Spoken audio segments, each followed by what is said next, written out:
ما دعا لله داع أيها المبعوث فينا جئت بالأمر المطاع جئت شرفت المدينة مرحبا يا خير داع. His eyes slowly rising, sunrise warms the horizon, sand dunes form in the distance, he's up and out in an instant, the crowd they all were waiting, watching and anticipating, a man appears from afar, could it be the one sent by Allah? He shouts, here comes the prophet, his face is a light that drives out the darkness, words are alive, his message is living, joy everywhere, our voices are singing. Assalamu alaikum and welcome to another episode of The Y Factor, listeners. Today is Thursday the 11th and we're here for another amazing episode with an amazing lineup of speakers. Joining us up first is Mehal Krayem, a PhD candidate at UTS, who will be speaking about the sociological discourse behind the hijab and what it means for Muslim women in this day and age to be battling such a very significantly religious icon. Next up, we speak to Sonia Caton, who is a refugee lawyer and the chairwoman of the Refugee Council of Australia, who gives us a quick update on the ASIO case which was handed down and the ramification for that for asylum seekers in the country. After that, we have an interesting new segment called the FAZ Factor, where Az and Faye join us for the FAZ segment, and they'll be analysing the news and current affairs that they thought were prominent this week. So listening and let us know what you think of them.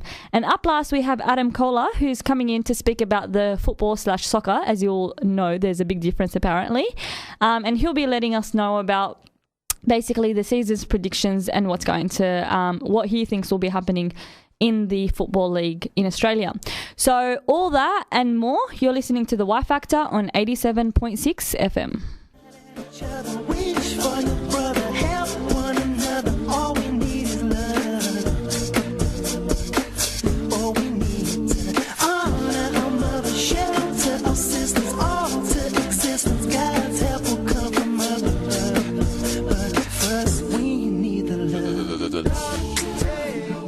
Joining us in the studio today, we have here PhD candidate in communications at UTS, Mehal Krayem. Welcome to the show, Mehal. Thank you for having me. Mehal, we're here to talk to you about the discourse of the hijab. So the Islamic, well, it's not really the headpiece per se, it's the actual dress code of the Muslim women. I wanted to discuss it from the multifaceted thing it is. In the media over the last week, whether it be in the MX covering it through the hijabi hipsters, it wasn't a campaign, it was just, a spread. Also, a lot of the hijab stores, Islamic clothing stores, have released their kind of spring and summer collections, and some have been quite provocative in the way they've actually positioned their models or the way they've actually portrayed their models. And then you also have the, your regular discourse on the hijab that's, every Tom, Dick and Harry has a comment on. So let's just break it down. In your views, for someone who actually deals with this at an academic level, with the hijab being portrayed in different light, what does it mean? So, for example, if you take something like the MX spread, part of that is trying to normalise the hijab and trying to bring it into public discourse as something that isn't foreign and that is relatable to people through fashion. And that was something that we saw earlier this year with the Faith Fashion Fusion kind of campaign as well. And I think that if you look at the growing range of Muslim fashion and how that's becoming a market in and of itself, particularly for Muslim women, that's something that's trying to normalise the hijab as well. Like, who would have thought 10 years ago that we would have stores catering specifically to hijabis in the middle of Bankstown? I mean, yes, they're in very specific areas, but that's something that is quite, it's quite different and it makes it something that people can relate to. They see it everywhere and it doesn't become so foreign anymore if this is something that you can, normalise in that sense. But do you really think that it has that effect of normalising the hijab? Like, for example, if anyone saw the hijabi hipster spread, I mean, no hijabi that I know, and I don't think anybody else knows, actually dresses like that. And so what do you think? Do you think they just missed the mark there with the fashion stakes, or is it something else, some misunderstanding that's deeper than that? I think on one level, the hijab is really hot right now. And I say that sister. Well, no, honestly, and it's something that is marketable at the moment. And when you look at the way that was positioned, it was something like, you know, Muslims can be into high fashion too. And if you look at how expensive, like, lots of those items were, it was about, you know, positioning Muslims in a market for high fashion, and Muslim women in particular. And I think, does it normalise us? I don't know. Would anyone wear that? I don't know that that's the point. I don't know that it matters whether or not anybody would wear that in that particular setting, because it was about the presence of Muslim women in a mainstream kind of publication. Yeah, is it normalising it, or is it putting it into a niche market? So you want, for example, you know, you had the exotic, funky hipster hijabis, put them into that niche market, rather than your average hijabi that does not look like that. So is it really normalising, or is it putting him back into the exotic category of, you know, kind of zoo animals that you admire from afar? And honestly, some of the, you know, what did you describe it as, a canary vomit, canary vomit looking hijab? Is it, because I think there are two issues at play here. Yeah, I agree with you. And I think that it's about... It's not, okay, maybe it's not normalising, but it's about positioning Muslim women in small bite-sized pieces. This is digestible. We can get on board with Muslim women if they're fashion conscious. We can get on board with Islam if it's positioned to us and portrayed to us in a way that I can understand. I like fashion. For example, if I were a non-Muslim woman, I could say, I like fashion. Look, hijabis are into fashion too. That's one level that's definitely operating. But I think with any of these things, the important thing is to realise that regardless of how any of these things are positioned, the way that we look at it, and particularly, if I can use the F word, from a feminist perspective, that it is about a male gaze, and it's about positioning women and the way that they're digestible, the way that they're appealing from the perspective of men, not from the perspective of ourselves. And that's something that you constantly have to question, whether it's, you know, Islamic fashion, whether it's, you know, whatever it is, you have to look at, how am I being portrayed? Am I being portrayed on my own terms? Or is there something else at play here? Am I dressing in this particular way because I imagine in my head this is how men would want to see me? Why do I think certain things are attractive? Is it because I actually think that they're attractive? Or is it because men have said, and I don't mean men have said by actually coming up to you and saying, you know, I like girls in, you know, short skirts or whatever it is, but it's that society, and a patriarchal society, has perpetuated these norms over time. And one of the things with these fashion exhibitions, or, you know, these latest fashion campaigns, and every time a hijab specific store releases a campaign, one thing that we have to think about is, who are we marketing ourselves to? And when you're positioning these Muslim women in these ads, who are you really positioning them towards? That was going to actually be my next question. In terms of, I think the discourse is operating on two levels. There is that kind of wider society level, as in Muslims engaging with a non-Muslim audience. But then there's also Muslims within Muslims. I mean, those hijab stores, they're marketing for Muslim females who inevitably present themselves to their own community first and then the society at large. Some of the advertising, as I mentioned earlier, has actually been very kind of provocative from that very... in a sort of catwalk model style. That's right. So yeah.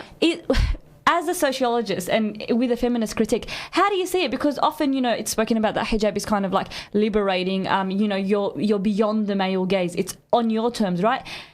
How do you see it when you have a hijab model in a hijab, but then positioned in a position where it's basically like very voyeuristic, very subject to the male gaze? Yeah. Look, I think, you know, you can't tell people that they're not empowered by the way that they dress or something like that. If they feel empowered, then that's, you know, there has to be subjective. There's got to be some legitimacy to how people are feeling.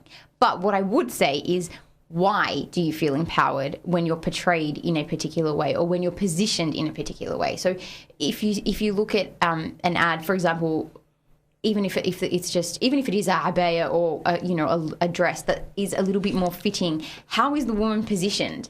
You know, is she inviting a male gaze? Is she inviting attention? And it doesn't just have to be from a male audience, but does she look provocative? If so, what is that trying to say? Are you selling a product, or are you selling an image? Yeah. You know. Well, that's been a big criticism of this sort of hijab fashion movement, that it's sort of commodifying an item that, like hijab, which really shouldn't be a commodity. I mean, it should be something, like we mentioned, which is sort of above fashion. And I mean, do you think it does harm to us in our sort of conception of what hijab is to make it a commodity? Or do you think it's kind of just making more fun and appealing maybe to, because like I've seen girls, for example, have said about hijab house, like I never would have put on the scarf if there hadn't been these fashionable alternatives. I mean, do you think it's more harmful, or do you think it's sort of more... Yeah. Look, I when I think of this and I look at the issue in terms of body image, and I've been thinking about this more and more lately, actually, with the rise of Islamic fashion. And this is, I don't know how educated this opinion is, but I think that as Islamic fashion becomes more and more prominent, Muslim women are going to have body image issues. And I think that that's going to grow over time, because we are starting to see a particular kind of Islamic fashion that is acceptable, and a particular kind of Islamic fashion that is more hip, that is more funky. I don't think there's anything wrong in having fun and wearing, nice things and pretty colours or anything like that, and experimenting with hijab in that sense. I think that that's fine. But I just keep coming back to, why do you do these things? Why do we want to do these things? Why do we want to dress in a particular way? And are we moving away from The what ultimate hijab purpose. is? And not because, I mean, it can be spiritually, like if you were saying that some girls wanted a fashionable alternative, and without that they wouldn't have put on the hijab. Well, then maybe that's a really good thing, that there are really nice, stylish kinds of hijabs and outfits available to people, and that's fantastic. But ultimately, each and every person has to question their own intention and their own reasons for doing things. And I would, particularly for women, and particularly in the fashion industry, I would encourage women to be very reflexive about why they dress a particular way. And whose approval are you trying to seek? Because lots of things, and I think that the problem with... ultimately, like, the purpose of hijab is a gaze, but it is to satisfy Allah's gaze. And that's the thing, like, Allah subhanahu wa ta'ala is looking upon you and saying, this is what I ordained for you as women, and this is what you do. But when we replace the gaze, instead of having God's gaze, and replace that with a male gaze, then we're doing something very dangerous to ourselves, because you can never ever be content in trying to please other people. Firstly, that contentment you're never going to get from within yourself. But also, it's really dangerous because ideas of fashion and ideas of what are beautiful constantly change over time. And how do we, and women are most susceptible to this, because the fashion industry for women is much larger than that for men. And I don't deny that men have body image issues, and I don't deny that that's on the increase. But I think as Muslim women, we have ways of being able to protect ourselves from that. And women in general, it's not just a Muslim women thing. But why do we want to go down this fashion path? That's kind of my question. I think for Muslim women, it's really a double-edged sword. On the one side, you're kind of trying to portray an image to society at large. Look, we're normal. Look, we love fashion. Look, we're kind of your average, Jennifer or whatever like that, right? Yeah. But at the same time is when you kind of put on that image or that front too much, are you just becoming as commodified as something that you're speaking out against? So often when you say, for example, for the hijab for me means a personal choice, not to be commodified, not to be this, not to be that. Sometimes when you try too hard, you're actually putting yourself into that gap. So I think Muslim women have it really tough. They're dealing with society at large. They're dealing with their own communities and the very patriarchal tendencies within our community, telling them what to dress, the appropriate way to dress, and then kind of like a personal soul searching. So what does it really mean for me on top of all these things? So do you think, Muslim women would ever be able to kind of be at a level playing field with all these, conflicting kind of sides of the issue? Yeah, I think for example, when you put on hijab, right, it's this really exciting time. It's almost, you have an almost epiphany. I don't know for lots of other people, but for me, that's what it was. It was like this epiphany, and it was a really liberating experience. But over time, what hijab means changes, and what it means to you changes, and it's a very fluid process, and we should allow for that fluidity. And I think it's dangerous to say hijab is this, always this to me all the time, because that's not very true. There are some mornings where you wake up, you put it on, and you don't even think about it, right? It's second nature. There are some mornings where you're very conscious of it. There are some times where you're like, oh, alhamdulillah, I'm really glad that I'm wearing hijab. There are other times where you're like, oh my God, this is so hard. And we have to acknowledge that and be content with it. But I think part of the problem for us is that we are the face of Islam in modern society, and it's really hard. It's a difficult task, and I understand the appeal in going down the fashion line for that, to be fashionable and to be seen as sophisticated and classy, and in a way that people can accept, is really appealing. And will Muslim women ever win, or will we ever be on a kind of equal playing field? I don't know that that's what we should aspire to. I think that it should be an internal thing. And I know this sounds very up here, kind of airy-fairy, but every person is on their own journey. And we should stop essentialising Muslim women and saying this is how it should be for everyone, because our journeys are different. Where we're at is different at any given time. Two people can put on the hijab at exactly the same time, and within a year they're in two completely different places. And I think that's the important thing, that as people we should constantly be questioning ourselves and why we do what we do. But we should really, and one thing that's going to free us is that ultimately stop thinking about what everybody else thinks of us. What do I think of myself? And that's why I think the whole idea of body image is so central, because you can hate yourself. You can wake up every morning and absolutely loathe the person you are based on the fact that you don't feel that your body is the right kind of body. And the thing with Islamic fashion is we have to be careful not to perpetuate a certain kind of physique or whatever that is acceptable, because the clothes look bad on every other kind of, person who doesn't have that particular body type. And I don't know, but for me, the hijab is something that combats that tries to, yes, we have body image issues, I don't deny that, but it's a way that we can negotiate those issues, because our focus shouldn't be on the external.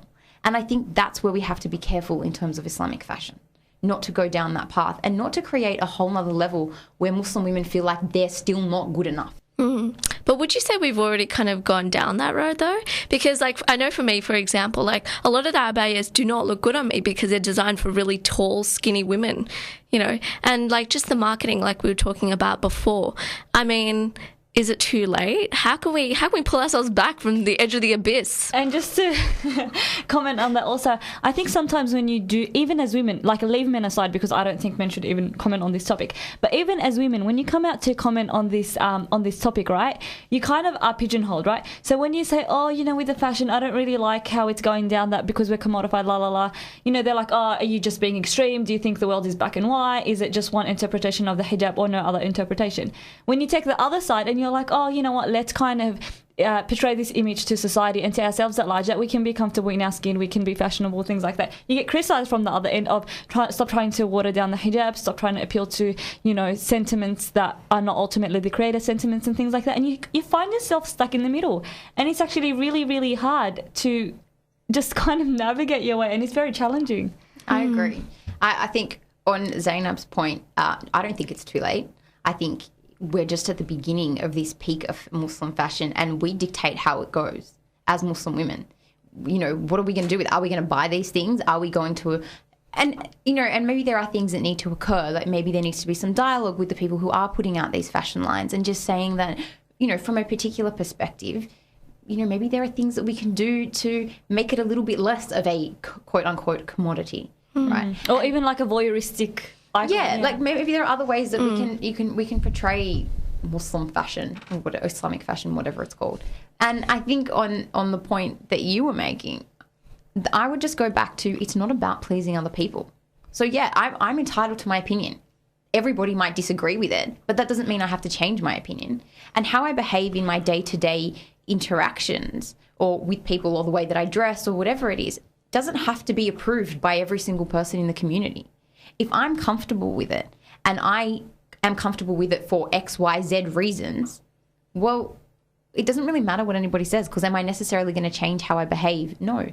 And I think that ultimately comes back to a particular, why are you wearing hijab at this particular point in time? Who are you trying to please? And those sorts of arguments are things that we need to look at. And that's why I honestly think that part of being a Muslim woman is this constant soul searching, if you want to take it to a kind of Sufi level. But it's this soul searching. It's this, why am I here? What is my purpose? And how am I going to be true to myself, not to these standards that other people have set up for me? And yeah, it's also a bit of a feminist statement too. But how is it going to be for me? It doesn't have to be the same for my best friend. It doesn't have to be the same for everybody in my circle of friends. How can I be content with who I am and then respect the choices of other women around me? Mehal, with that very empowering message, I think we'll leave it there. And our listeners, let us know your thoughts on this topic. I think we'd like to keep it to females only because it is a very female-specific topic, and I think females, rightly or wrongly, do get agitated when males chuck in their 2 cents. So, female listeners, what do you think of this topic? What are your challenges as a Muslim female that puts on the hijab, goes out in the streets? How do you perceive it, and how do you actually, challenge or juggle these various facets and aspects of your life? So, Mehal Krayem, thank you so much for coming once again. Thank you for having me.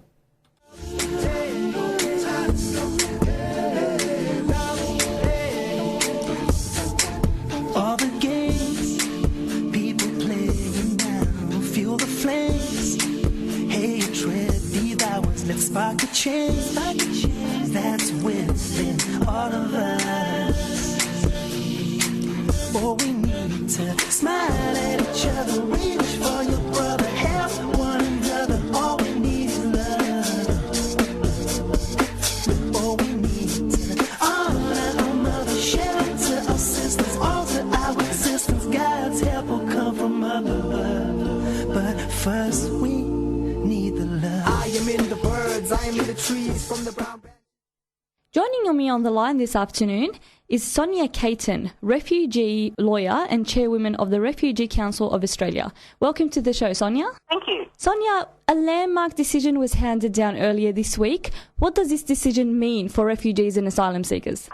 Well, the decision was targeted to a really specific cohort of refugees and asylum seekers caught within the ASIO matrix, if you like.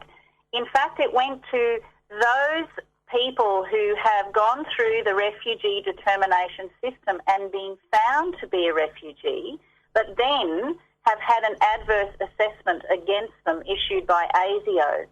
So these are people who, in fact, we owe protection to under the Refugee Convention, but have not been granted a visa due to the adverse ASIO assessment, and have been kept in detention as a result of that for an indefinite period of time. And we're one of the very few countries in the world that does this. So refugee advocates were hopeful that there might be some clarity from the High Court around the power of indefinite detention, whether ASIO had made available to that refugee the opportunity to give their side of the story on issues that they were taking into account to arrive at their decision. That's called natural justice. Yep. And also the validity of the legislation itself. Sonia, some of the refugees that we did visit at Villawood Detention Centre, especially from a Tamil background, were kind of stuck in this a state of limbo, where, as you mentioned, they were granted refugee status, but then at the same time their ASIO checks came back as negative. So is there hope for these people now that the precedent has been handed down by the High Court, that hopefully there would be some avenue for them that previously was unavailable? Well, the three matters under challenge which I just set out were decided as follows. Number one, that ASIO had afforded natural justice. Number two, they did not make a determination as a majority court about the power to hold indefinitely, so that stays in place. And number three, that the regulation under which the ASIO determination was being applied to them in the Migration Act was in fact invalid. So where that leaves them is here. They're basically being held in detention but on a legal basis which is invalid. So there is an argument that they're being, there could be compensation for holding them unlawfully. The Commonwealth is continuing to hold them rather than release them, and I think in some sense it's a very technical decision, and the Coalition has already made it very clear to the government that they want to sit down and work out swift amending legislation to legitimise that regulation so that they can continue to be held indefinitely. But what has happened is just this afternoon, Sarah Hanson-Young addressed a bill in the Senate which was hoping to. Well, it's very well drafted, and it has 5 significant issues in it. Yep. One, that the law be changed to provide periodic review of ASIO adverse assessments. Yep. That's like particularly when someone's in detention every 6 months. Giving the right for the merits review of adverse assessments in the Administrative Appeals Tribunal, and Australian citizens can already do that. Yep. So extending it to those people who are non-citizens. They were also seeking in this bill to give the right for persons to access and read written reasons for a negative assessment unless there's a significant security risk. And if the security risk was deemed to be too high, that there be a provision for a special advocate to be appointed to access and challenge the reasons on behalf of the person in the administrative tribunal without disclosing that information to the person. And that actually happens in quite a number of other jurisdictions, these sorts of, provisions to enable people to challenge an ASIO decision. So hopefully to bring Australia in line with other jurisdictions, is that correct? Yes, it is. And there was one other thing that they have put into this bill, and that is that if someone has an adverse assessment, that the immigration minister must make a residence determination. That means living in the community, which is a less invasive option, such as community detention or using control orders or something like that. Sonia, in your experience as a refugee lawyer, which countries of origin, which do these decisions affect? Are they mainly from Sri Lanka? Which other countries? There is quite a significant cohort from Sri Lanka, yes. I believe there are a couple of Rohingya, those Muslims from Burma who've been denied citizenship, so they are stateless. Yep. And there are a smattering of others. I mean, I guess I've had experience with an Iraqi, Mohammed Faisal al-Zalimi. He was one of the last 2 Mohammeds left on Nauru last time, and they both had adverse ASIO, notices issued against them. And my client was medevaced to Australia following his 3rd suicide attempt, where we were able to make contact with him in a psychiatric facility here in Brisbane.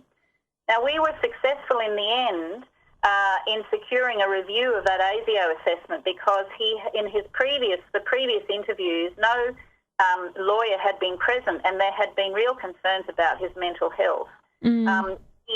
In his final interview, yes, he had a psychiatrist present to monitor his mental health.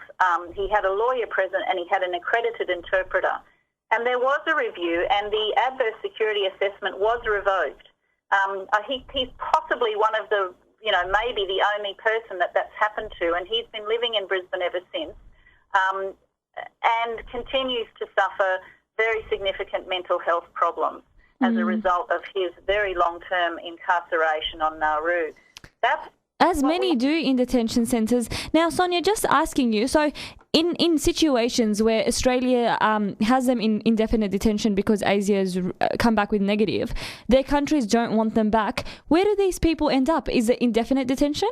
Well, that's the whole issue, that we have here a group of people who have been condemned to a legal black hole of a life in indefinite detention. And it simply isn't good enough, and it's no answer. It's inhumane, and the Parliament must deal with it. I mean, I would urge all your listeners to find out, Google who their federal member of Parliament is, because this is a federal issue, it's not a state issue. Yep. And contact them, because now is the time to have a reform of these ASIO powers, and it has been called for, I have to say, in a number of parliamentary inquiries. And contact them and say, this is what you think should happen, because we are told again and again that MPs actually take account of the issue of the emails that come in, and they'll say things like, I received more emails about the export of live cattle to Indonesia than I have about any other issue. So if you really care about this issue, send an email and get your friends to send an email to a local, to the federal MP, and let them know, because they do count up those emails and they then go and feed that back into the party room. Definitely, and I think that is kind of empowering for listeners also to hear, because sometimes when we do watch the news and we watch, all these events happening, or even for some of our listeners who actually visit the detention centre on a regular basis, you get stuck in a rut where you want to help them, and you can see their predicament, but you don't really know what to do. So I really like how this is an active and practical step our listeners can take to help those who don't have actually a voice in this regard. So, Sonia, just to conclude, do you think the bill that's going through the Senate now is going to get through? Would it have opposition, or what are the hopes? Well, I don't think it will get through, because the opposition will most likely oppose it. I haven't had the time today to go online and see what happened in the Senate. Look, I really hope that it is actually the catalyst for real change. I know that there has been an acknowledgement on in both the Liberal and the Labor parties that there is a good case for change. Whether there is the political courage for change is another issue. But what we're seeing here with the current regime is a complete trashing of human rights. You can't just condemn people to a life of indefinite detention, particularly when, in some cases, the circumstances that may have led to an adverse security notice being issued have changed in the home country. Because you have to remember, it's not their conduct quite frequently in Australia. It's conduct that might be deemed to be a threat in another country. Definitely, yep. They were in Australia. So if circumstances are changed in a particular way, that security assessment may no longer be valid, and that is why it's a very, very important issue, and it's very, very important that people do contact their MP, and you don't have to write anything fancy or terrific. It doesn't have to be great English. You just have to say, this needs to be reformed. Definitely. Sonia, thank you so much. That was Sonia Caton, who is a refugee lawyer and chairwoman of the Refugee Council of Australia. Thank you so much, Sonia. Thank you.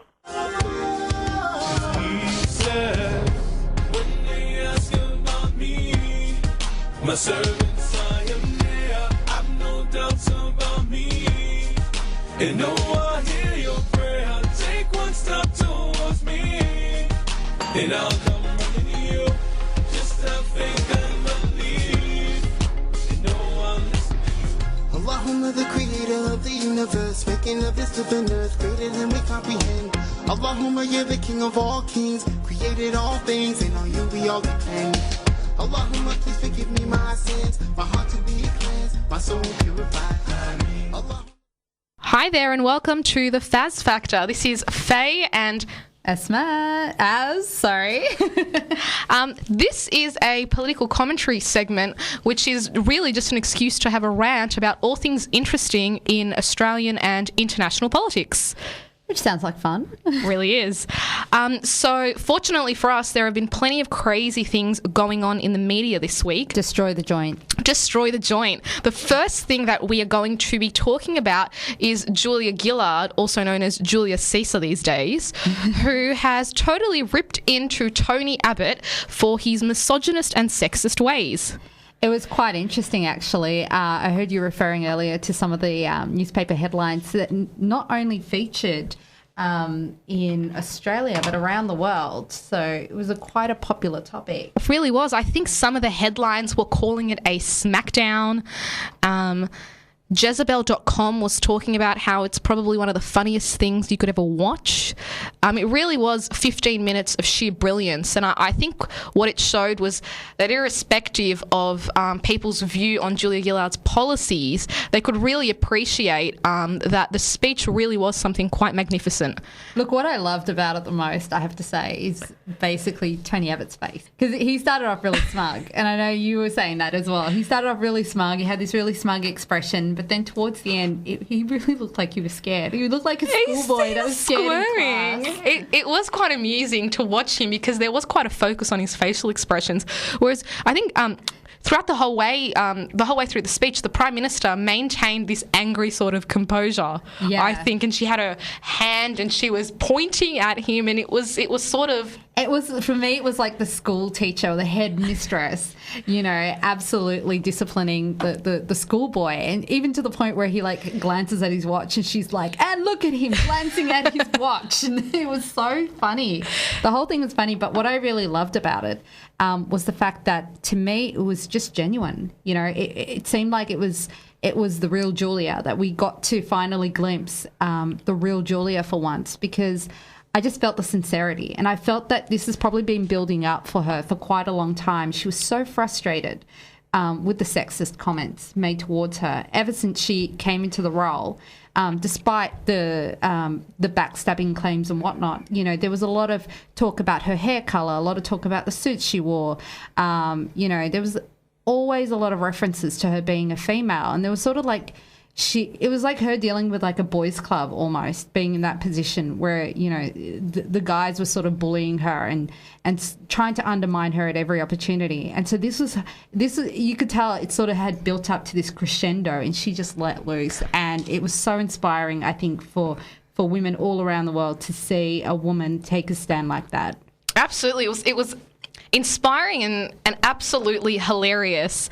And I think some of the comments she was referring to in terms of Tony Abbott's misogynist comments, included, well, not so much a comment, well, him standing next to a sign that, was calling her a witch, and not really distancing himself from such nasty and vile comments. And I think the important thing that sometimes the community forgets at large is that you can criticise someone's policies without having to attack them personally. Exactly. And Tony Abbott seems to struggle with that concept. But fortunately for us, we got to see him put in his place, and squirm like a schoolboy. But it's also interesting because, like, in politics, everything is pretty much checked and rechecked. And so for him to be standing next to that sign, to me, this is just my opinion, but it seemed a bit calculated. I mean, usually they have minders and people who make sure that you're not placed in a position like that. And I always find that, that there's a difference in language when it, between the males and the females. I just find that when it comes to females or female public figures, there's always sort of, when they are sort of attacking them, they're always called animal names, or there's catcalling and witches or whatever. Whereas with the men, it's more about their actual policies, or the way that they are criticised isn't so much the same way. I feel like there is a difference in the language, and that's something that I think as a society we need to address. I would definitely agree with that, and I think Tony Abbott making a comment about the government needing to die of shame was basically him just, jumping further into this hole that he's dug for himself, which brings us on to Alan Jones. Alan the Victim Jones. Alan Jones has been having a bit of a cry recently in the media about being the victim of a cyber bullying campaign, which I think is a bit rich coming from Alan Jones. Well, hello, Alan. This is Pot. Meet the kettle, right? You know what, though? He got his just desserts.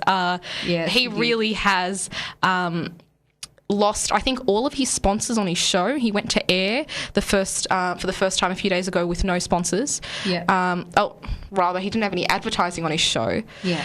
But for him to make a comment that Julia Gillard's father had died of shame is probably, I think, one of the lowest comments that Australians have heard for a very long time, and recently the discourse in Australian politics has hit a low, and Alan Jones just took it to an absolutely new low with that comment. I know, and he has called Lebanese community and the Muslim community every name under the sun, and it's interesting how people really didn't take offence to that. I mean, he called the Lebanese Muslims vermin at one point, and a lot of people argue that after the Cronulla riots, his comments made on air incited people to hatred and violence. So those are the allegations made against him. So he's always been in hot water, and I felt like I think he felt he was safe because a lot of people didn't challenge him on the other things that he had said, which in my opinion were absolutely and utterly wrong. And because he was never really challenged to that extent, I think he felt that he was kind of invincible. But what he said, to say that about someone whose father has just passed away, I think universally acknowledged that is the lowest you can go. And it's nice to see that it's the women who are standing up. And you've got campaigns like Destroy the Joint and Facebook pages, asking people to write to the sponsors and asking them to pull their, advertising off air. I think it's been a wonderful example of how grassroots movement can make a difference, especially online. Not just revolutions such as Egypt and whatnot with Facebook and Twitter, but it's affecting, local politics to this level. And I know he's not a politician, but he does have huge sway and huge influence. Absolutely. Over the Liberal Party, yeah. That's right. And I think the online survey has reached, what was it? Over 100,000 electronic signatures, which is absolutely inspiring, because I think we were talking about this earlier, that all these different groups have sort of unified in their disgust all the minority groups finally brought together. That it's hilarious that Tony Abbott today has claimed not to have made the comment about the government needing to die of shame in reference to Alan Jones's comment. I mean... Oh, wow, what a coincidence, right? Interesting choice of words, especially since the firestorm that sort of brew out of the Alan Jones fiasco. And, everyone saw the ramifications of that. And for him to use the exact same words, I think is a bit... I don't know. I would just say it was a bit of a silly move. It really was. But I mean, there's quite a bit of criticism of Alan Jones at the moment, but I think the reality is that he has such a large fan base, and you've got to give it to his fans, though, the listeners. They are a dedicated bunch. I was reading some of the comments that were being made in support of Alan Jones, and they almost treat him like a king. Yeah. So I think we will be hearing from Alan Jones for a while. Yeah, well, even his apology, I think, really upset people because it was very defiant. It wasn't genuine at all. It wasn't genuine. I don't think people felt it was genuine, and, I think it just angered people even further. And it's interesting to see, I know that the Destroy the Joint Facebook group, TUE tried to set up a meeting with them, but then they came in with their sort of demands first. So it's interesting to see how this has sort of built up traction and how people are actually exercising, their power that they have, as a community, as a democracy, It's interesting to see the influence people now have over these guys who at one stage seemed invincible. It's good to see change finally happening. Speaking of change, we'll go on to the next interesting comment of the week, which involved a Lebanese employee of Lebanese airline making a comment about Filipinos over, I think it was the loudspeaker, and I think he said something to the effect of... I think it was a woman who said that. Oh, it was a woman, that's right. And the comment was something to the effect of Filipinos... Be quiet. Be quiet. And that's caused quite a bit of controversy, and rightly so. They weren't even Filipino, they were Nepalese. That's what makes it just even more outrageous. And so there's been a wide discussion about this where people are now questioning the way, people from foreign countries who are working there as maids or, whatnot, how they're being treated. And so I think there's been a bit of soul searching recently, and the fact that this sort of racism was allowed, because what happened is one of the airline passengers went up to the lady to complain, and she was with a male colleague, and they sort of just laughed him off. But he took it further. Social media. Yeah, social media. He started a grassroots campaign where I think this is the theme of the show, right? Absolutely. Power to the people, yeah. So basically the airline, they say that they fired her, but that's not been confirmed. And they've had to apologise for those remarks. But you just can't do that. You can't just make those sorts of comments. Passengers. I mean, these people are paying to fly with your airline. Exactly. And I think what this has really flagged is that a lot of countries in the Middle East are struggling with this. I mean, Saudi Arabia, Egypt, Dubai, looking at a lot of places that have a high number of people, quite a large number of people that are coming from different countries and working in the service industry, not being treated the way they should be, and basic human rights Well, I mean, there's that famous case in Lebanon that happened recently where this Ethiopian woman protested outside the Ethiopian embassy, and she was protesting because she felt that the person she was working for was being really cruel to her. And this was all caught on amateur videotape where You gotta love that. Yeah, the owner came and he literally pulled her by her hair. You could all see That's this. disgusting. Yeah, and she was screaming for her life, and he put her into the car. And from what I heard, I think she died. I'm not sure. Wow. I think she died, or she suffered very severe injuries. But this was a huge case in Lebanon because obviously it was all caught on camera. But just to watch it was so distressing. Just the way that she was treated, and some people say the embassy was complicit in not helping her. But I mean, just the way she was treated. She was not treated as a human being at all. I mean, anyone who would watch that video would have tears streaming down their face. It was absolutely disgusting. And even from my experience, my mother is Syrian, and when I've gone to visit Syria, a lot of people have domestic servants there, and they come from the Philippines or they come from Sri Lanka or places like that. And I've seen with my own eyes the way that they are mistreated. A lot of the times they are mistreated. And these people are going to these countries to try and save up money for their families back home or, for a better life. And the way they're treated is like, they're second class. You know what I mean? There is a superiority complex that they feel that they're better than these people. And it's so frustrating to see that. It really is. And what's scary, I think, is it's so ingrained.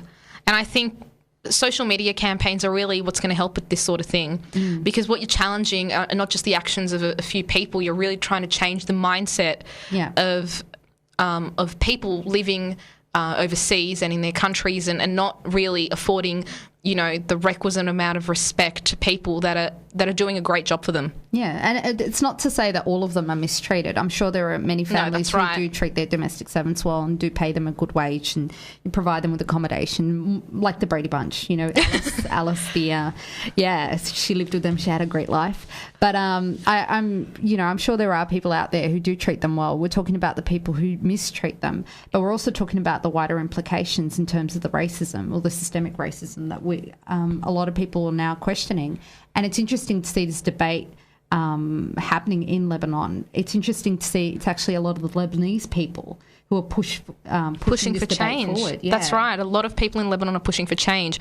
So hopefully the social media campaign that's starting following this really unfortunate incident will result in some change actually happening. There you go, another grassroots campaign through social media. That's where it's all happening, man. Speaking of awkward incidents on planes, we are now moving on to the recent incident involving a pregnant lady on which airlines was it? I think it was Jetstar. It was Jetstar. And what was the comment that was made? Basically, okay, this woman was 70 kilos, okay. Which is not a lot, people. It's not that much. And one of the male flight attendants came up to her and said to her, do you have a medical certificate to fly?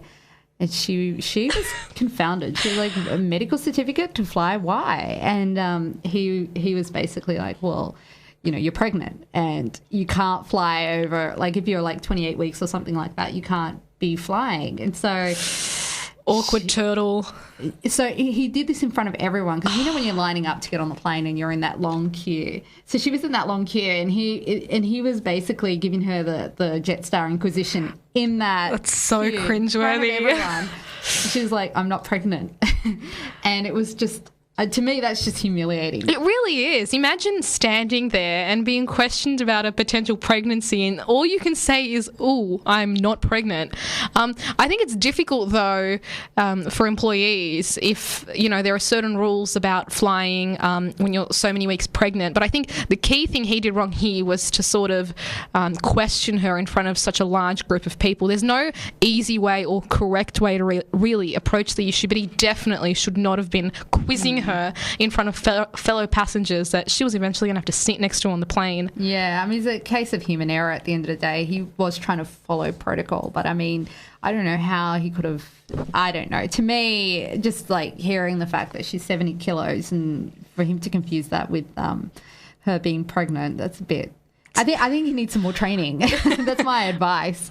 Get some more training. But it's one of those awkward moments. You know, I'm sure everybody's been in that situation where they've confused someone for being pregnant. I mean, See, I have this problem on the train. Sometimes, you want to get up to offer a seat, but you don't really want to get up in case the person's potentially not pregnant. Exactly. What do? I think, but I think if a person is sincere and they make that error, which I hope never to make, and a genuine apology, I think is really necessary I have very a cover soon. up for anyone. I've never had to be in that situation. I don't think. If I have, then I apologise. But I have a cover up for anyone out there who might need this one day. If you say to somebody, oh, congratulations on your pregnancy, and like, I'm not pregnant, you can just say, oh, okay, somebody told me you're pregnant. Oh, yeah. Just blame it on someone else, blame it on someone else. So it's not about the way they looked. It could be like, oh, somebody told you I was pregnant.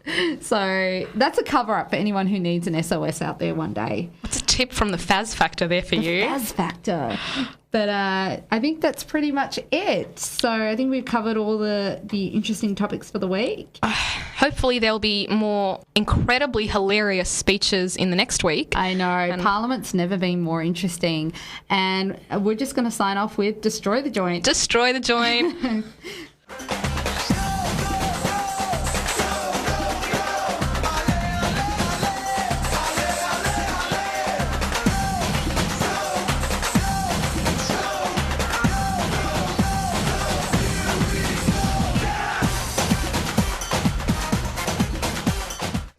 Joining me in the studio today is Adam Kohler. Adam Kohler is a self-confessed football fanatic, and he's given me a disclaimer that he's actually not an expert. So for all you haters out there, just hang on to your hate mail. He's given you the disclaimer. Now, he's here to actually talk about the football, you can clarify, the season that's just started. And he's here to kind of give us the rundown of what he reckons is the best team to follow. He's going to give us some predictions in next matches and even information on tickets and the like. So, Adam, welcome to the show. Thank you, Tasnim. Assalamu alaikum. Wa alaikum assalam. So what's this thing about soccer versus football? I've always known if the ball is on the floor and you're kicking it with your feet, that's soccer. And if you're holding it with your hand and you use both hand and feet, that becomes football. What are you talking about? Well, if you're using your feet, wouldn't you call it football in the first place? I mean, the reality is pretty much everyone in the world that follows the sport or that knows anything about it calls it football. Soccer, the word soccer is only used really in Australia, USA and Canada. How did we come up with that word though? The word soccer comes from the term association football, which is the kind of technical term for the football soccer that we're talking about, not rugby, for example. And of course, when you shorten association, soccer, that's what it becomes. And in Australia and America, it's used to differentiate it between other codes of football like NFL or rugby. Oh wow! So that's the technical word of okay. So let's just stick to football, and listeners, we do mean the football soccer that we kick. Okay. So when did the season start? It's round one was last weekend of the A-League. Of course, football it goes. Every country has different leagues. But we're talking about Australia. Yep. Okay. So just tell me a bit about football in Australia. Sure. So Australia has a nationwide competition called the A-League. There's a team pretty much in every major city. Some cities have two teams. And it goes from the beginning of October to the end of March. There's 10 teams in total, and the top 6 make it to a finals, similar to NRL, I guess. And there's playoffs, and there's a grand final as well. In terms of following and popularity, like we always hear of AFL, NRL, and things like that. With soccer, it's usually what you do when you're young and you're just kicking the ball around. How famous is football or /soccer in Australia? I would say it's pretty well followed. Obviously, the leagues overseas, they're much higher quality and much more popular. The English and Spanish and Italian leagues. Maybe that's just because they've got star players that. Well, that's true. That's true. Underwear ads. And yeah. Obviously, these leagues are a lot bigger. They're one of the most watched sporting competitions in the whole world. Australia has, by comparison, a smaller league, a lot less quality. So we have among football fans, we have the term Euro snob. People who only watch European leagues, they don't want to watch the Australian league because it's so they believe it's so poor. But we have the Australian league here, the A-League. It's pretty well watched. I mean, not as well as NRL or AFL. That's why it doesn't get as much media coverage. But the attendance and no riots associated. Well, we have our fair share, but yeah. So what's the breakdown of the teams in the league? okay, so we have 10 teams. Every few years, a new team gets introduced, and each team has its own kind of merits and rivalries and these things. We have last year's champions, who's Brisbane Roar, they're called. Then we have Perth Glory, Adelaide United, two teams in Melbourne, Melbourne Victory and Melbourne Heart. The Central Coast Mariners from New South Wales, Newcastle Jets, Wellington Phoenix from New Zealand, and we have two Sydney teams as well, Sydney FC and the Western Sydney Wanderers, which just came in this season. And in terms of where they sit on the ladder, what's the... Well, the season just started, so we can't really talk about this season, but generally the three most successful teams actually, they've been Sydney FC, Melbourne Victory and Brisbane Roar. Brisbane Roar have won the last 2 seasons in a row. So, in terms of predictions for this season, what's the word on the street? I would say Brisbane Roar and Perth Glory are probably the safest bets because they were the 2 teams in the grand final last year, so they've still got quite a good side. And I'm sure you've heard on the news, there's been a lot of foreign players coming in as marquee players. You have Alessandro Del Piero, who came to Sydney FC. He's one of the greatest Italian players of all time. And we have Emil Heskey from England. He's signed for Newcastle Jets. And we have a Japanese player named Shinji Ono. He came to Western Sydney Wanderers as a marquee player. He's known as Tensai in Japan, which means genius. So he's quite a big signing as well. So of course these players will have an impact too, but I think you can't go past Brisbane Roar and Perth Glory and maybe also Melbourne Victory, because we know that the coach of Brisbane Roar, the coach that brought them the 2 championships, he recently made a big money move to Melbourne Victory too. So in terms of the rivalries between the clubs, is it distinguished according to state, the breakdown, or? You have local rivalries. So the Melbourne Heart, Melbourne Victory rivalry is quite big. Actually, it'll get the most attendance out of any other game in the league. It actually happened last weekend to open the season, and we had over 40,000 people come to the game. So, football's well and truly followed and well supported here in Australia. Well, judging from the Y Factor Facebook page, I can see we have a lot of really diehard NRL fans on there. So for people who sort of are not yet converted to why should I watch soccer as opposed to like NRL, what do you have to say to those people? I don't think we should watch football over NRL. I think me personally, I watch both sports and I love both. But in terms of football, I believe it's a thinking man's game. A lot of coaches have compared it to a game of chess. It's a lot more than just kicking the ball around. There's a lot of tactics involved, as is with all sports. But I think just give it a chance. Okay, Adam, so with the Western Sydney side, where are they based? Oh, obviously they represent the whole of Western Sydney, but their home ground is at Parramatta Stadium. And what's their strength like? Is there a team that we should be supporting, or? Yeah, I think we should support them as our local club. We have the other Sydney team, Sydney FC, but really everyone considers them to be an Eastern Suburbs team. They play out at Moore Park, the Sydney Football Stadium. So, they've always been... East versus West, I see. Pretty much, yeah. They've always... They rarely move their games out west, and they can't claim to be a team representative of Sydney at all. So, I mean, they have, titles like, Bling FC, they're the kind of the wealthy, more affluent club that always bring in the star players. So we have, Western Sydney, the kind of, underdogs. Yeah, the underdogs, the working class team, trying to be, representative of Western Sydney. So I think, they've considering they've only had 3 months to prepare, since the announcement was made, I think they've assembled quite a good squad. Like we mentioned earlier, they brought in Shinji Ono from Japan, along with a few other, up and coming players and some foreign players too. So. And with the predictions for how they're going to be performing this season, what's that like? I actually attended their first match. I'm a Wanderers season ticket holder. So I was at their first match against Central Coast Mariners, and I think they played well, considering Central Coast came first on the table last season.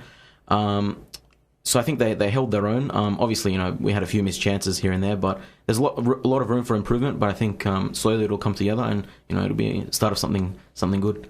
So those who actually want tickets to these games, where do they usually go? Where should people go? You can get them from the A-League website. That's www.a-league.com.au. You can also get it obviously from Ticketek and other places like that. Is it expensive? Or? Not really. I think it's a lot cheaper than NRL games, actually, depending obviously where you sit. But for the price, I think it's quite good because you have all these star players coming in now, and this weekend actually it'll be Sydney versus Newcastle, and as we spoke earlier, Sydney has Alessandro Del Piero now, and Emil Heskey signed for Newcastle, so it's going to be quite a big game. They're expecting around 30,000. Oh wow! What's the prediction? Who's the winner? Out of that game or the whole season? No, this game. I'm not sure. Both teams lost last weekend, so it's difficult to say. I'll just sit on the fence, say a draw. Not the one with the star player? Both have a star player, but we'll see. All right, Adam, thank you so much for coming on the show. Inshallah, maybe in a few weeks' time we'll catch up with you again and review the ladder and how it's going and the predictions for the end of the season. Inshallah, looking forward to it. Thank you. Bye. almost ahead البدر علينا من ثنيات الوداع وجب الشكر علينا.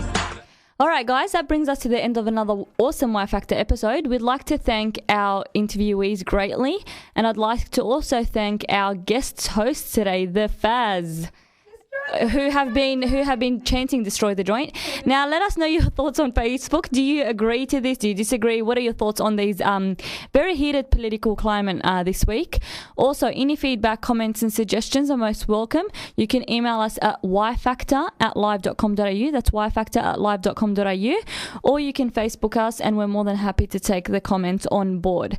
So with that, we'll leave it there. You're listening to the Y Factor on 87.6 FM.